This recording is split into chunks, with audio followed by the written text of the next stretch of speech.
In the climactic last episode, we witnessed the triumphant war hero of Pervaz, Shin Ashya, approach the king with high hopes of receiving a well-deserved reward for her stunning victory.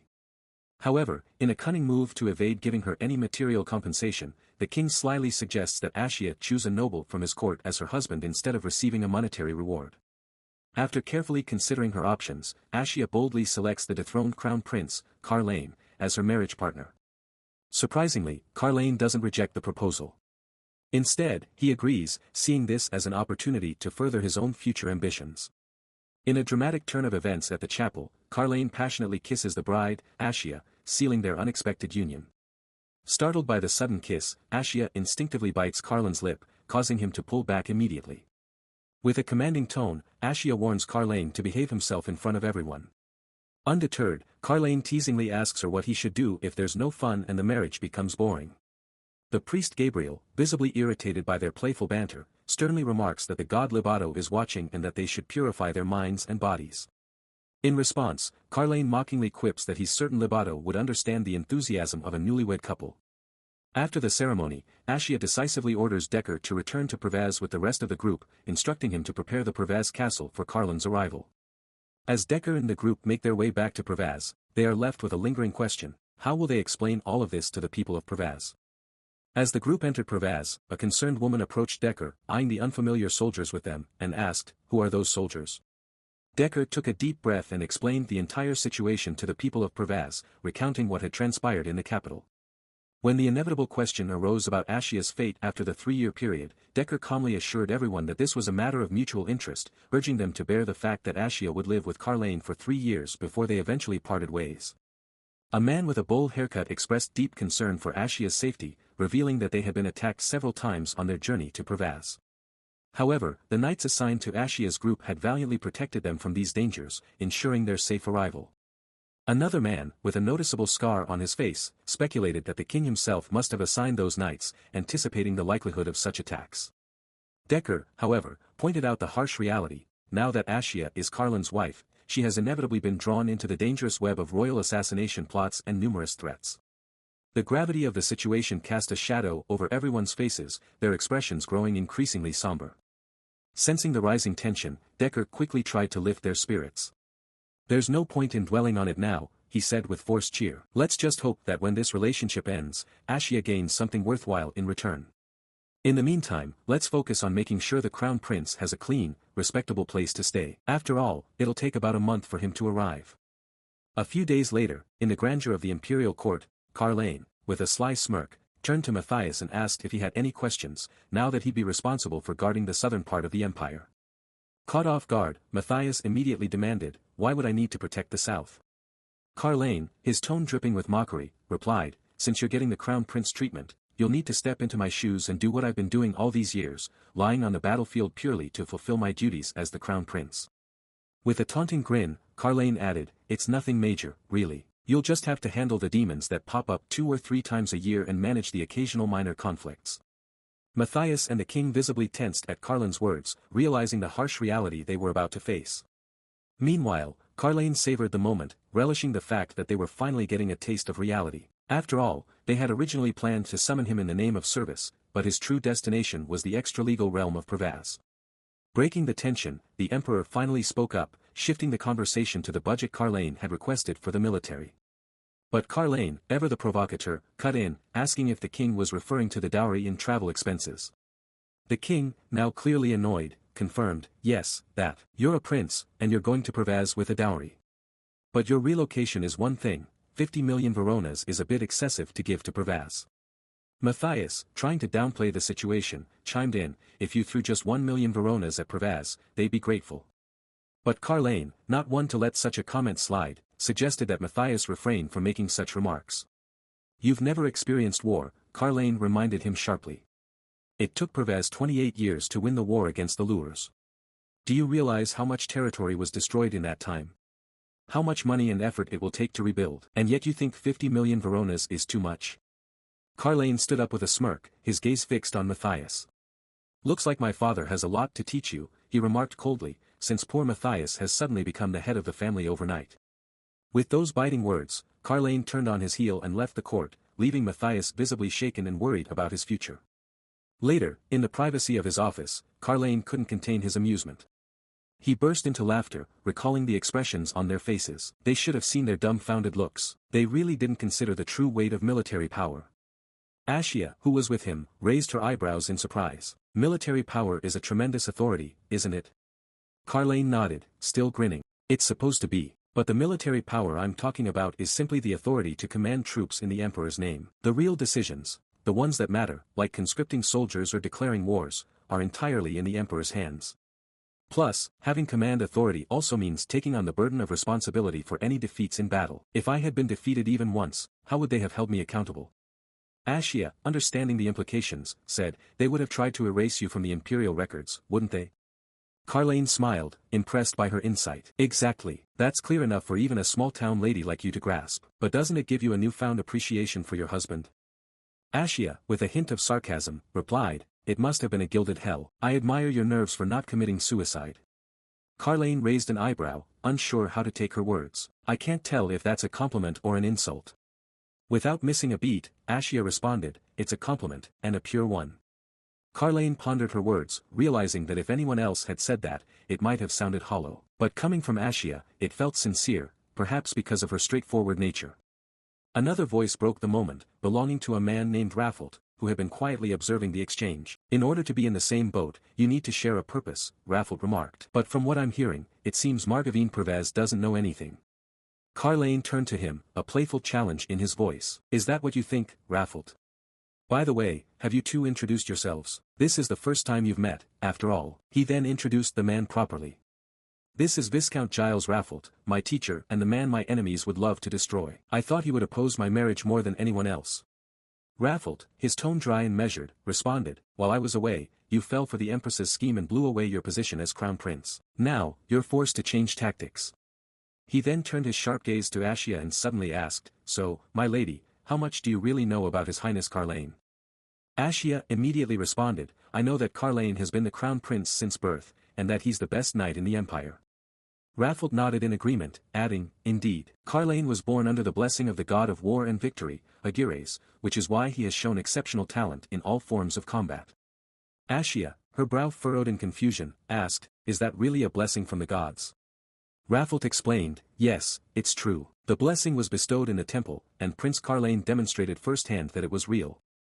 He has fought in countless battles and has been instrumental in protecting the Empire's peace. Raffles then shifted his focus, questioning the Emperor's decision to depose Carlisle from his position as Crown Prince. Carlisle, with a hint of optimism, commented, this could truly be a turning point for us. Raffles, with resolve in his voice, said, if it comes to that, then let's make it happen. After all, you were falsely accused of coveting your father's mistress, and we can't just stand idly by. He then turned to Ashya, saying, this is where the role of the Margravine comes in. Ashya, quick on the uptake, asked, what can I do? Raffles explained, the Empress and the second prince will likely try to hinder His Highness in various ways. During those times, it would be invaluable if you could protect him, shield him from their schemes and support him in any way you can. With a burst of enthusiasm, Ashya declared, I'll be at His Highness' side, day and night. Carlisle smirked, his eyes gleaming with amusement. I can protect myself physically, so you don't need to worry about that, he said. What I'm asking you to do is act as my shield. Ashya, slightly puzzled, asked, a shield for what? Raffles stepped in to explain. The imperial family places a great deal of importance on appearances. That's why no one dares to speak out against the Margravine's unreasonable demands. Thanks to this, while His Highness hides himself away from the Empire's eyes in Pervaz, he can quietly grow in power. However, the Empress will not be pleased with this arrangement. She'll likely try to manipulate or attack Margravine Pervaz to drive a wedge between you two. Depending on the circumstances, that could be dangerous. Ashya, her mind racing with the implications, asked Carlisle, are you planning a rebellion in Pervaz? Carlisle shook his head, a serious expression replacing his usual smirk. I've thought about it, he admitted, but the Empress has been building up her forces while I've been away on the battlefield. For now, it's wiser for me to stay in one place and gather my strength. He then added, what I need to do is create the public opinion that will force the Emperor to reinstate me as the Crown Prince. Ashya advised Carlisle, take care of yourself until you leave for Pervaz, where you'll keep your distance from His Majesty's affairs. I'll do my best to act as your shield and keep our marriage alive until it's time for a clean breakup. Carlisle nodded, agreeing with her plan. That's what I intend to do. But above all, try to survive. Ashya was momentarily surprised, wondering if Carlisle was actually concerned about her. But before she could dwell on it, Carlisle teased, "It'll make for a nice picture later." Ignoring his playful remark, Ashya continued, "Before you leave, I'll remind you to gather everything you need from here." Carlisle, ever sarcastic, asked, "Is it too much to ask if I could borrow a needle?" Ashya, with a light smile, replied, "No, but there's literally nothing in Pervaz, so I could lend you a needle, but it would be of much lower quality than what you're used to in the Empire." Carlisle reassured her, "Don't worry, I've written down every little thing on my packing list." Ashya, impressed by his preparation, bowed slightly and said, "Thank you," before taking her leave. A few days later, on the day of their departure to Pervaz, Ashya looked visibly shocked at the sight of the numerous dowry crates. Carlisle, noticing her reaction, asked with a hint of amusement, "How is it, Margravine Pervaz?" Ashya, still in awe, replied, "I never imagined it would be this big." Carlisle smirked, "Of course you didn't. My father never imagined it either." As Ashya took in the magnitude of the dowry, she thought to herself that even a crumb of this wealth could greatly enrich Pervaz. She realized she was right, without this opportunity, Pervaz would never have been able to escape poverty. Carlisle then ordered Ashya to get moving, as it was time to leave. With that, they departed the empire and began their journey to Pervaz. Along the way, they made several stops where Carlisle would meet with the local populace. Observing the crowd's reaction, Ashya was surprised by Carlisle's popularity and how well-liked he was as the crown prince. "It seems Carlisle has a great love for the people," she commented, her tone reflecting her newfound realization. Bailey, who was present in the carriage with Ashya, raised an eyebrow and asked, "Are you being sarcastic?" Ashya simply responded with a "maybe." Bailey, sensing her curiosity, explained, "This is all part of the strategy. To reclaim the crown prince title and become emperor safely, His Highness needs the people's trust. If you're going to serve him, you'll have to get used to it." After a while, Carlisle returned to his carriage, taking a deep breath of relief. "So, Bailey, where should we take this show next?" he asked, a hint of exhaustion in his voice. Bailey, ever efficient, replied, "We'll be at Wyndham in 2 days, so we should head there." Carlisle then turned to Ashya, noticing her thoughtful expression. "Why are you looking at me like that?" he asked, curious. Ashya, always straightforward, commented, "The distance between your highness and the people who are delighted by your visit seems far-fetched." Carlisle raised an eyebrow, questioning her perspective. "Are you saying that's wrong? When they're happier the farther I am, as I'm willingly becoming a god for them?" Ashya pondered his words, wondering if Carlisle was merely putting on a show to fulfill the expectations of gullible people. It seemed deceptive on the surface, but she realized that no one was actually losing anything from this display. It didn't seem like something worth criticizing. As night fell, they set up camp beside a serene lakeside. As everyone busied themselves setting up camp and preparing the area to ensure that Carlisle and Ashya would have a comfortable place to sleep, one of the helpers approached Carlisle. "I've placed your luggage in the tent, Your Highness. You can go and rest there." Ashya, sensing an opportunity to clarify her preference, began, "I actually." But Carlisle cut her off, waving his hand decisively. Once the servant had left, Carlisle turned to Ashya with a questioning gaze. "Are you absolutely sure you need a private tent?" Ashya hesitated before responding, "It's not necessary, but..." Again, Carlisle interrupted, "Then don't trouble the servants. Just lay out your blanket in my tent. We are married, after all." Ashya recalled hearing rumors that Carlisle was known to seek out women even on the battlefield, so she doubted he would mind sharing a tent with her. Despite their status as a contract couple, she figured it wasn't such a big deal to sleep in the same tent. Ashya, lost in thought, reflected on her past. During her time stranded on the battlefield, she had often fallen asleep under the open sky alongside the men, so the idea of sharing a tent with a single man now seemed absurd to her. It struck her as ridiculous to worry about such a matter when she was far less significant than the nobles of the capital. Gazing at the sky, she remembered how, as a child, she would fall asleep in her brother's room while playing. Since then, she had never shared a room with a man. She wondered what her family would think if they saw her now.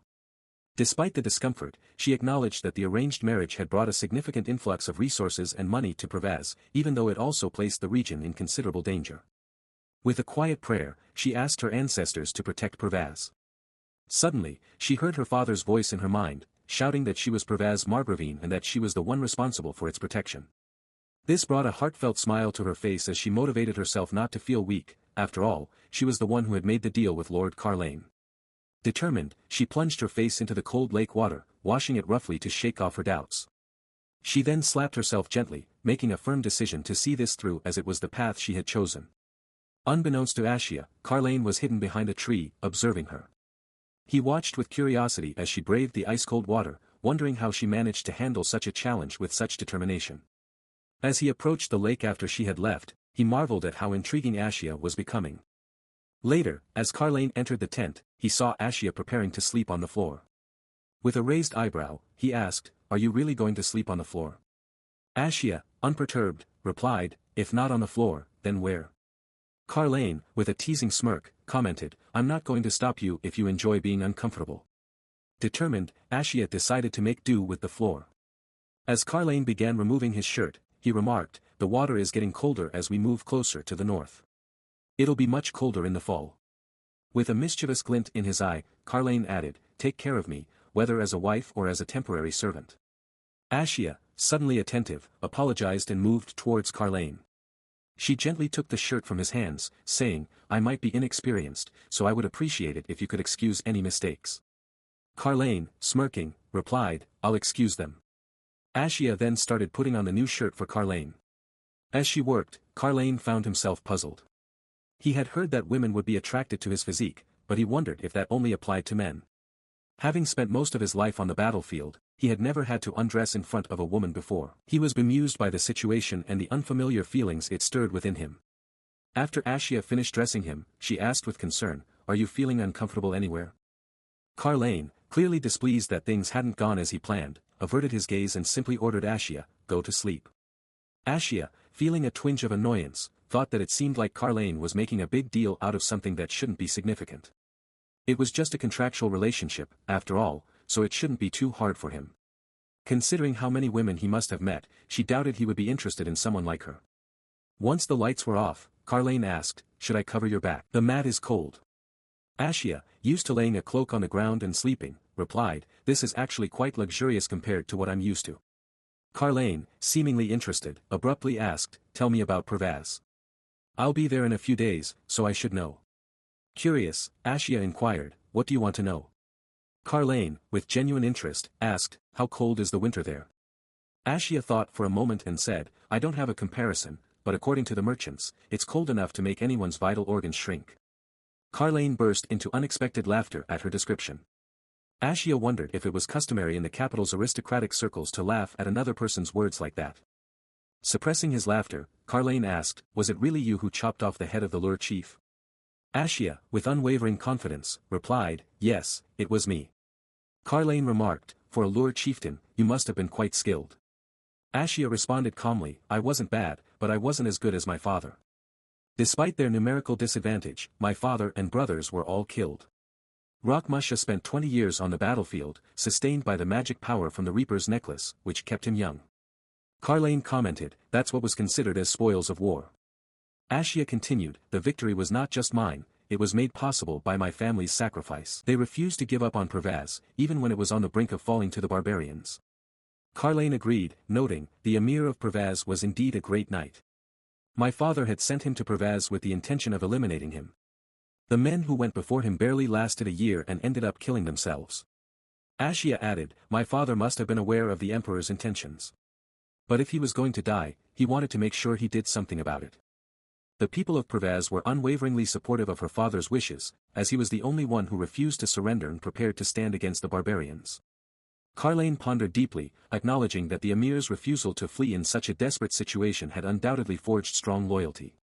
It was a testament to his character, a knight who dedicated his life to fighting on the battlefield and working to rebuild Pervaz, much like Ashya is striving to do now. And the fact that she had the audacity to challenge the emperor for a victory reward only added to the complexity of her situation. Carlisle, intrigued, asked Ashya, "How many brothers do you have?" He received no response and, glancing over, noticed Ashya had fallen asleep. Even in her slumber, she looked remarkably beautiful. Meanwhile, back in the Empire, Matthias voiced his concerns to his mother, "I can't fight in place of Carlisle in a war. I've never even set foot on a battlefield." With a wicked smile, the Empress reassured Matthias, "Don't worry. I've thought of everything.